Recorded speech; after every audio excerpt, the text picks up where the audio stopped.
بسم الله الرحمن الرحيم لن تنالوا البر حتى تنفقوا مما تحبون۔ چوتھے پارے کا خلاصہ،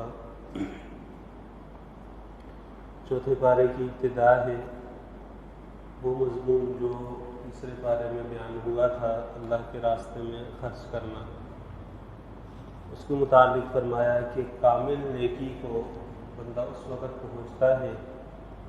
جب وہ ان چیزوں میں سے خرچ کرے جو اسے خود بھی پسند ہے، کہ بچی کچی چیز ضائع ہونے سے بچا لینا کسی چیز کو، وہ تو انسان دے دیتا ہے، لیکن اپنی پسندیدہ چیز اللہ کے راستے میں خرچ کرنا یہ کمال نیکی ہے۔ پھر اس کے بعد بیت اللہ کے متعلق پہلے دوسرے بارے میں یہ مضمون بیان ہو چکا ہے کہ پیغمبر صلی اللہ علیہ وسلم مدینہ طیبہ جب تشریف لائے تو ابتدا میں بیت المقدس کی طرف منہ کر کے نماز پڑھتے رہے، پھر خانہ کعبہ کی طرف حکم ہوا، تو جب بیت اللہ کی طرف منہ کیا تو اس وقت بعض لوگوں نے کہا کہ بیت المقدس تو پرانی عبادت گاہ ہے اور بیت اللہ تو اس کے بعد کی عبادت گاہ ہے، تو اس کی طرف کیسے منہ کیا جا رہا ہے؟ اس پر فرمایا کہ دنیا میں سب سے پہلی عبادت گاہ وہ بیت اللہ ہے، کہ جس کی نشاندہی جبریل علیہ السلام نے کی، نقشہ بنایا، اللہ کا حکم تھا، ابراہیم علیہ السلام نے اس کی تعمیر کی اور اسماعیل علیہ السلام ان کے ساتھ بطور معاون کے تھے، اور بیت اللہ کی طرف جو شخص چلا جائے اور وہاں پہنچ جائے وہ معمون سمجھا جاتا ہے۔ یہ اسلام سے پہلے بھی اسی طرح تھا کہ جو بیت اللہ کی حدود میں آ جاتا تھا اس کو محفوظ تصور کیا جاتا تھا۔ پھر اس کے بعد فرمایا کہ اللہ تعالیٰ سے ڈرنے کا حکم ہے، اور اس طرح ڈرنے کا حکم ہے کہ جس طرح ڈرنا چاہیے، یا ایھا الذین آمنوا اتقوا اللہ حق تقاتہ ولا تموتن الا وانتم مسلمون، کہ موت اس حال میں آئے کہ پتہ چلے یہ بندہ اللہ کا فرمانبردار ہے، کہ دیکھنے سے ہی پتہ چل جائے کہ یہ بندہ اللہ کا اطاعت گزار اور فرمانبردار ہے۔ پھر اس کے بعد فرمایا کہ اللہ تعالیٰ کی رسی کو مضبوطی سے تھام کر رکھو اور آپس میں تفرقہ مت کرو اور آپس میں گروہ بندیاں مت کرو جس سے دین کو اور اسلام کو نقصان پہنچے۔ پھر اس امت کی خصوصیت کا ذکر ہے کہ بہترین امت جس کی ذمہ داری وہ ذمہ داری ہے جو انبیاء کی تھی، کہ خود دین کو اپنے اوپر نافذ کرنا، دین پر عمل کرنا اور امر بالمعروف اور نہی عن المنکر، یہ اس امت کی خصوصیت ہے۔ عام انبیاء علیہ السلام کو بھیجا جاتا تھا، وہ دین کی دعوت دیتے تھے، لوگوں کو پہنچاتے تھے۔ اس امت کا خاصہ ہے کہ یہ لوگوں کو دین کی دعوت دیتی ہے اور گناہوں سے روکتی ہے۔ حدیث میں ہے پیغمبر صلی اللہ علیہ وسلم نے فرمایا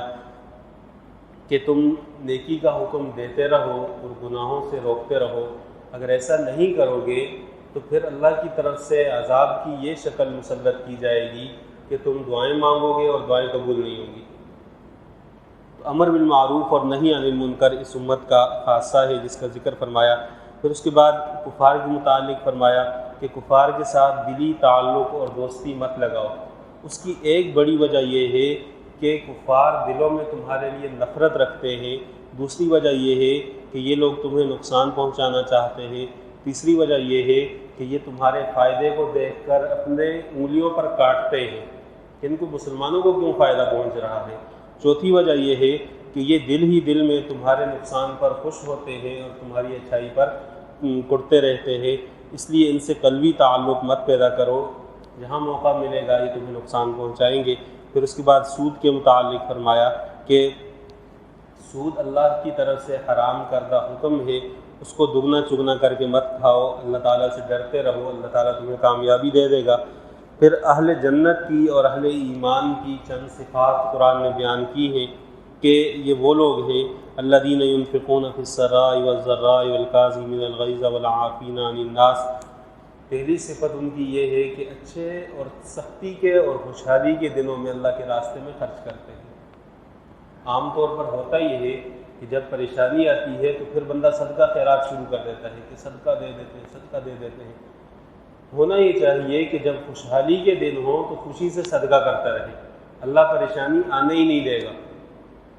اور والکاظمین الغیظ، اور جو غصے کو پی جاتے ہیں، والعافین عن الناس، اور اگر ماتحتوں سے غلطی ہو جاتی ہے تو درگزر کرتے ہیں، والذین اذا فعلوا فاحشۃ او ظلموا انفسهم، اور ان سے کبھی بے حیائی کا کام ہو جائے یا پھر اپنے اوپر ظلم کر بیٹھے، پھر انہیں اللہ کا خیال آئے تو وہ فوراً توبہ کر لیتے ہیں، اپنے گناہ پر اصرار نہیں کرتے۔ یہ اہل ایمان کی صفت ہے۔ پھر 55 آیات میں غزوہ بدر کا ضمناً ذکر ہے، اور پھر غزوہ احد کا تفصیل سے ذکر ہے۔ پیغمبر صلی اللہ علیہ وسلم نے جن غزوات میں شرکت فرمائی ان میں غزوہ احد یہ وہ غزوہ ہے جس میں مسلمانوں کو فتح کے بعد ظاہری طور پر شکست ہو گئی تھی، اور شکست کی وجہ یہ تھی پیغمبر صلی اللہ علیہ وسلم نے جبل الرمات کے مقام پر کچھ صحابہ تھے، سعید بن جبیر رضی اللہ تعالیٰ عنہ کی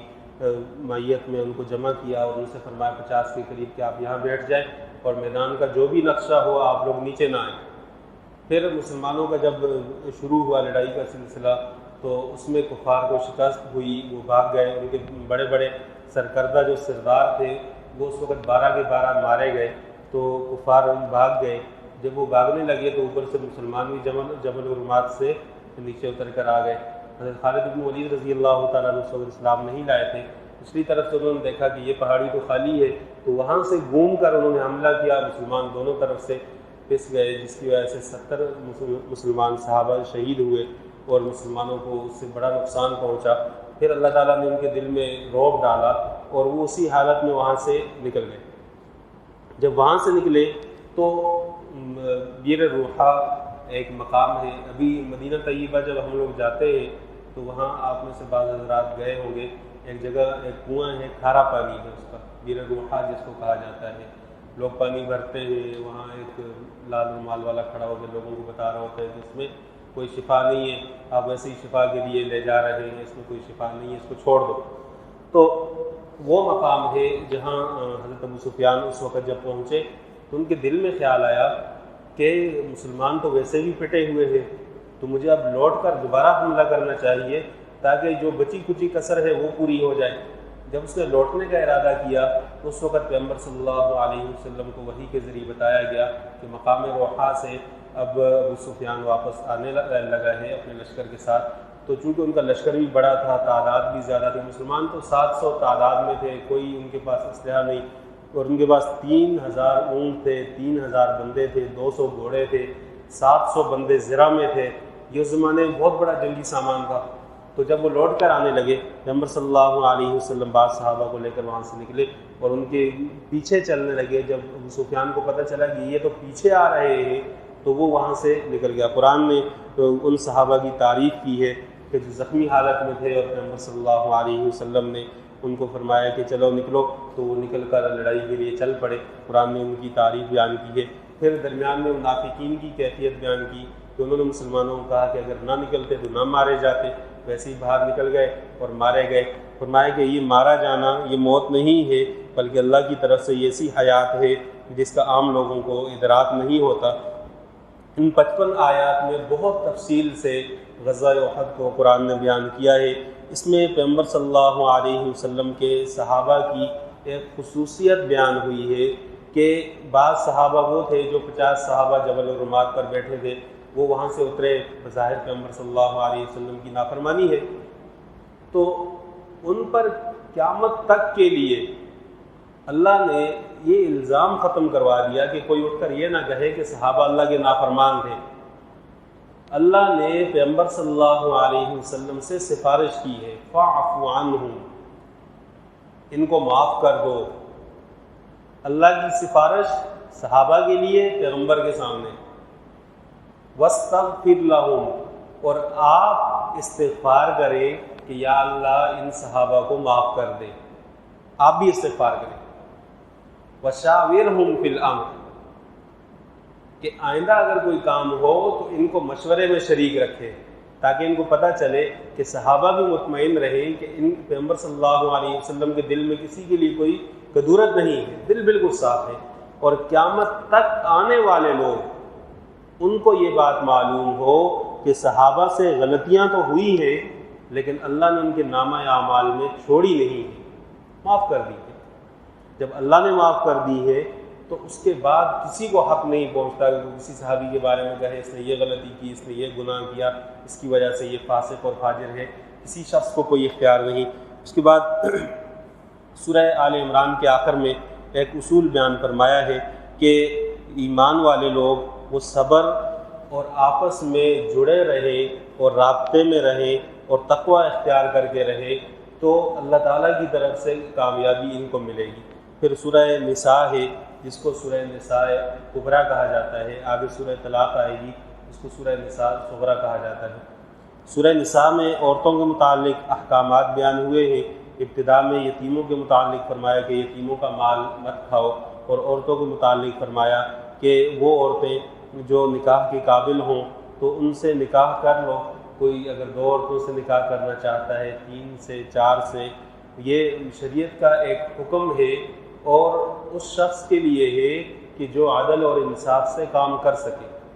فَإِنْ خِفْتُمْ أَلَّا تَعْدِلُوا فَوَاحِدَةً، اگر عدل نہیں کر سکتے تو پھر ایک۔ مردوں کو یہ آیات بہت مزہ دیتی ہے کہ جی بڑے مزے کا حکم ہے، ہمارے لیے تو 4 ہے۔ حدیث میں ہے جو آدمی 2 نکاح کرے گا اور ان میں انصاف نہیں کرے گا، قیامت والے دن اپنے جسم کو گھسیٹتا ہوا آئے گا، اس کا ایک حصہ شل ہوگا۔ تو 2 کرے، 3 کرے، 4 کرے، شریعت نے اجازت دی ہے، لیکن انصاف کرنا ضروری ہے، اور یہ انصاف بہت مشکل ہے، آسان کام نہیں ہے۔ حکیم الامہ حضرت حامی رحمہ اللہ نے 2 نکاح کیے تھے۔ حضرت کے بارے میں آتا ہے کہ اگر کہیں سے 2 تربوز لے لیتے تھے تو ایک تربوز ایک کو اور ایک تربوز دوسری کو نہیں دیتے تھے، بلکہ ایک تربوز کو کاٹ کے آدھا اس میں سے اس کو اور آدھا اس کو، اور دوسرے کو کاٹ کے آدھا اس کو اور آدھا اس کو، کہ تربوز بعض دفعہ پھیکا نکلتا ہے، بعض دفعہ میٹھا ہوتا ہے، تو جس کو جو مل رہا ہے وہ برابر ہو۔ یہ ساری چیزیں ذہن میں رکھی جائیں، پھر اس کے بعد نکاح کر لیا جائے۔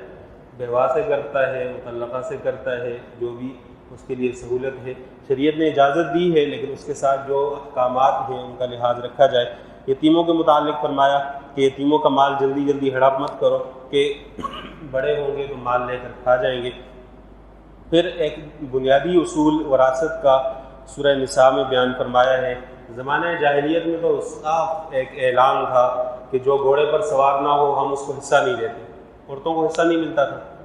ہمارے زمانے میں عورتیں نعرے لگاتی ہیں کہ جی ہمارے حقوق، ہمارے حقوق۔ جتنے حقوق اسلام نے عورت کو دیے ہیں،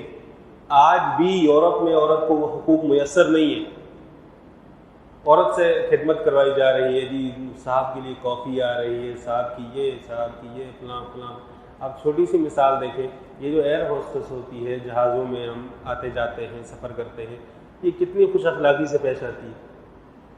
اگر گھر میں بیوی شوہر کے ساتھ اس طرح دن میں 1 دفعہ بات کر لے تو شوہر تو پاگل ہو جائے گا کہ جی اتنی اچھی بیوی مجھے مل گئی۔ شوہر کو تو کاٹتی پھرتی ہے اور باہر 35 بندوں کو وہ جی سر یہ گھنٹی بج رہی ہے وہاں سے دوڑ رہی ہے، گھنٹی بج رہی ہے وہاں سے دوڑ رہی ہے، چند ٹکوں کے لیے۔ تو شریعت کا جو مزاج، دین کا جو مزاج ہے، اگر عورت اس کو سمجھ جائے تو دنیا میں وہ ملکہ ہے، رانی ہے، اللہ نے اس کو بادشاہت دی ہے۔ تو ان کے ہاں کوئی تصور نہیں تھا۔ اسلام نے اگر سمجھایا کہ اگر کوئی شخص مر جاتا ہے، بیٹے کو بیٹی سے دگنا ملے گا۔ وجہ اس کی یہ ہے کہ بیٹے کو جو ملے گا تو وہ بھی لوٹ کر عورتوں پر ہی خرچ ہوگا۔ اگر کوئی شخص، بعض لوگ کہتے ہیں جی مرد اور عورت کا حصہ برابر کیوں نہیں ہے؟ عورت کو جو حصہ ملتا ہے، مثلا باپ کا انتقال ہوا، بیٹا بھی ہے بیٹی بھی ہے، تو بیٹے کو اگر 2 لاکھ مل رہے ہیں، بیٹی کو 1 لاکھ مل رہا ہے، تو بیٹے نے وہ 2 لاکھ لے کر ماں کو بھی کھلانا ہے، بہن کو بھی کھلانا ہے جس کو 1 لاکھ مل رہا ہے، پھر بیوی کو بھی کھلانا ہے، پھر اپنی بیٹی کو بھی کھلانا ہے، اپنی پھوپھی کو بھی کھلانا ہے۔ یہ سارے اخراجات تو لڑکے کے ذمے ہیں۔ تو اگر لڑکے کو دگنا حصہ ملا ہے تو شریعت نے 5 عورتیں اس کے گلے میں ڈالی ہیں کہ ان کے خرچے بھی تو نے اٹھانے ہیں، تو اس کو دگنا حصہ دیا گیا، کوئی مذائقہ نہیں۔ اگر کوئی وجہ بھی نہ ہوتی، اللہ نے پھر بھی فرما دیا ہے تو ہمیں قبول کرنا پڑے گا، چاہے سمجھ میں نہ بھی آئے۔ پھر اس کے بعد والدین کے متعلق فرمایا کہ اگر کسی شخص کا انتقال ہو جائے اور اس کی اولاد ہو اور اولاد میں صرف ایک بیٹی ہو تو وراثت کا آدھا حصہ اس کو ملے گا، اور اگر والدین ہوں اور ان میں سے ان کی اولاد بھی ہو اور والدین بھی ہوں مرنے والے کے، تو اس وقت اس صورت میں 1/3 وہ والدین کے لیے وقف کیا جائے گا، الگ حصہ نکالا جائے گا۔ اگر اولاد نہ ہو تو 1/3 حصہ وہ ماں کو دے دیا جائے گا۔ اور میاں اور بیوی کا انتقال کی صورت میں اگر شوہر کا انتقال ہو جاتا ہے، بیوی کا انتقال ہو جاتا ہے، تو اس صورت میں اگر اولاد ہو تو پھر شوہر کو ربع یعنی چوتھا حصہ ملے گا، اگر اولاد نہ ہو تو آدھا حصہ ملے گا۔ اور اگر شوہر کا انتقال ہوتا ہے اور بیوی کو اولاد نہ ہونے کی صورت میں چوتھا حصہ اور اولاد ہونے کی صورت میں 8واں حصہ ملے گا۔ پھر اس کے بعد کلالہ کے احکامات اور دیگر جزیات یہاں بھی بیان ہوئے ہیں، آخر میں بھی سورہ مائدہ سے پہلے بھی تفصیلات آ جائے گی۔ پھر ایک حکم یہ بیان فرمایا کہ جب کسی عورت سے نکاح کیا جاتا ہے تو نکاح کے بعد عورت کو دیا ہوا مہر اس سے چھینا نہ جائے۔ جو چیز مہر میں عورت کو دے دی گئی ہے اس کی ہو گئی ہے، اب کسی ہیلے بہانے سے اس سے واپس نہ لیا جائے، اس لیے کہ عورت نے مہر کے بدلے میں اپنی عزت، اپنی ناموس وہ شوہر کے حوالے کر دی ہے۔